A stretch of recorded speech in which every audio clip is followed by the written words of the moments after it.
केरल में कोरोना संक्रमण की रफ्तार देश के तमाम राज्यों से कम नहीं है, बल्कि सच ये है कि केरल में केस बेतहाशा आ रहे हैं, लेकिन राज्य में मृत्यु दर को कंट्रोल में रखा गया है। प्रदेश में किसी भी दिन मौतें 100 से नीचे ही रिकॉर्ड की गई हैं। अब आपके जहन में सवाल ये होगा कि ऐसा क्यों है, तो आप ये भी समझिए।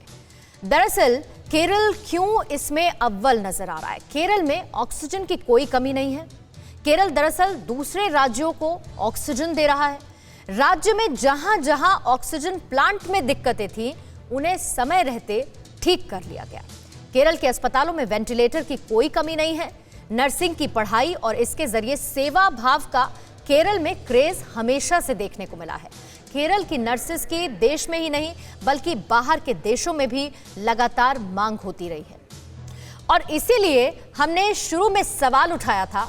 हमारा सवाल था कि मौतें कोरोना से हो रही हैं या फिर मेडिकल सिस्टम की कमजोरी से हो रही हैं। जाहिर है कि इसके बाद देश ये सवाल पूछने का हकदार भी है कि अगर एक प्रदेश यानी कि केरल मौतों पर काबू पा सकता है, तो देश के बाकी राज्य ऐसा क्यों नहीं कर सकते।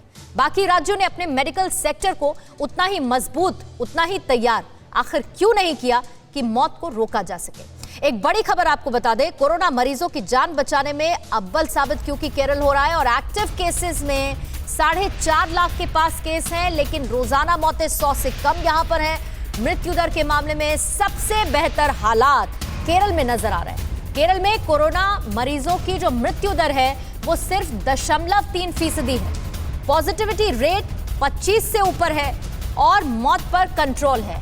पॉजिटिविटी रेट 25 से ऊपर, ये आंकड़ा इसीलिए क्योंकि केरल के जो हालात हैं उसमें मौत के आंकड़े, जो फैटेलिटी रेट है वो बहुत कम है, सिर्फ 0.3% है और लोग वहां पर ठीक हो रहे हैं क्योंकि समय रहते जरूरत के हिसाब से वहां के मेडिकल सिस्टम को, मेडिकल जरूरतों को चुस्त दुरुस्त कर लिया गया।